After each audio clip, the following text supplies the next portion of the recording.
और क्या आप जानते हो कि वचन कैसे काम करता है।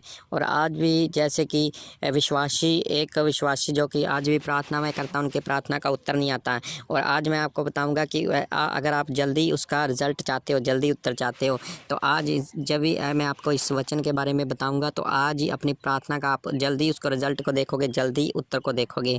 क्योंकि जितने भी काम प्रभु ने किए हैं वह वचन से किए हैं और वचन के द्वारा किए हैं। और आज मैं आपको वैसे बताऊँगा कि वो आपका वर्ड जो आपके अंदर आत्मा में कैसे काम करेगा, आपका वर्ड कैसे काम करेगा। और सबसे पहले कि हमको जानना पड़ेगा कि प्रभु यीशु मसीह ने किस तरह लोगों को चंगा किया, किस तरह बीमारियों को ख़त्म किया, किस तरह दुष्ट आत्मा को निकाला। और प्रियो, मैं आपको बता देता हूँ कि जैसे कि वचन में लिखा है इब्रानियों उसकी 1:14 में, क्या वह सब सेवा टहल करने वाली आत्माएं नहीं जो उद्धार पाने वालों के लिए सेवा करने को भेजी जाती हैं।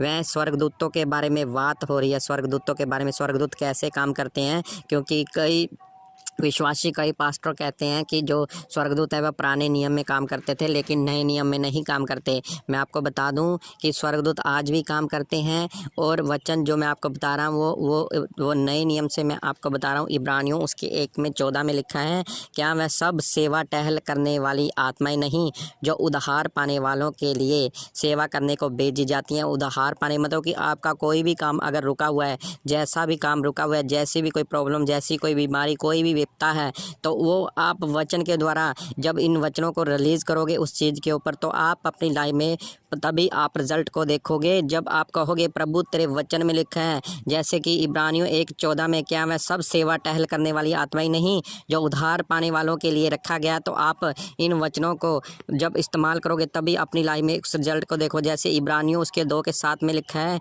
तूने तो उसे स्वर्गदूतों से कुछ ही कम किया है, तूने उस पर महिमा और आदर का मुकुट रखा है और उसे अपने हाथों के कामों पर अधिकार दिया है। पर ये वचन के द्वारा है कि प्रभु आपके वचन में लिखा है कि तूने मुझे अपने हाथों के ऊपर क्या दिया है, अधिकार दिया है, प्रभुता दिया है। और जब आप किसी के ऊपर हाथ रख के प्रार्थना करोगे तो आप उन रिजल्टों को देखोगे। इस वचन को जब इस्तेमाल करोगे, जैसे इब्रानियों उसके 2:8 में भी लिखा है कि तूने सब कुछ उसके पाँव के नीचे कर दिया। और इसीलिए जब कि उसने सब कुछ उसके अधीन कर दिया तो उसने कुछ भी रख ना छोड़ा जो उसके अधीन ना हो। पर हम अब तक सब कुछ उसके अधीन नहीं देखते, क्योंकि प्रभु यीशु मसीह ने हमारे लिए सब कुछ दे दिया। जितना भी था उसके पास हमको दे दिया, सब कुछ, कुछ भी रख ना छोड़ा। लेकिन आज हम प्रभु को क्या करते हैं, उसके सामने उसको कुछ नहीं, उसके पास कुछ नहीं है। जो कुछ था उसने हमको दे दिया। जैसे कि आप मत्ती में और मरकुस में देखोगे कि वचन में लिखा है, मत्ती में उसके 8:7 में उसने कहा मैं आकर उसे चंगा करूंगा। सूबेदार को कह रहा है, प्रभु सूबेदार को, जो एक विश्वासी था, सूबेदार को कह रहा है कि सूबेदार ने उत्तर दिया कि हे प्रभु, मैं इस योग्य नहीं कि तू मेरी छत के तले आए, केवल अपने मुख से कह दे कि मेरा सेवक जो चंगा हो जाएगा।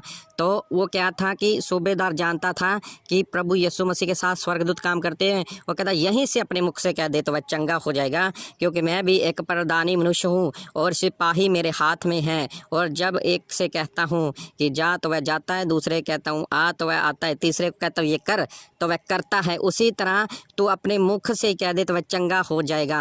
वह क्योंकि पिता आपके वचन में, जैसे उसके वचन में लिखा है, अगर तुम्हारे अंदर राई के दाने जितना भी विश्वास है, अगर तुम पहाड़ को उखड़ कर नदी में चला जा तो वैसा ही हो जाएगा। जैसे अंजीर के पेड़ को प्रभु ने कहा आज से तेरे ऊपर कोई फल न लगेगा, और उसी टाइम वह दरख्त सूख गया। क्योंकि जो आपके वर्ड है वह एक आत्मा है, और जब आप वचन के द्वारा प्रार्थना करोगे तो आप उन रिजल्टों को देखोगे।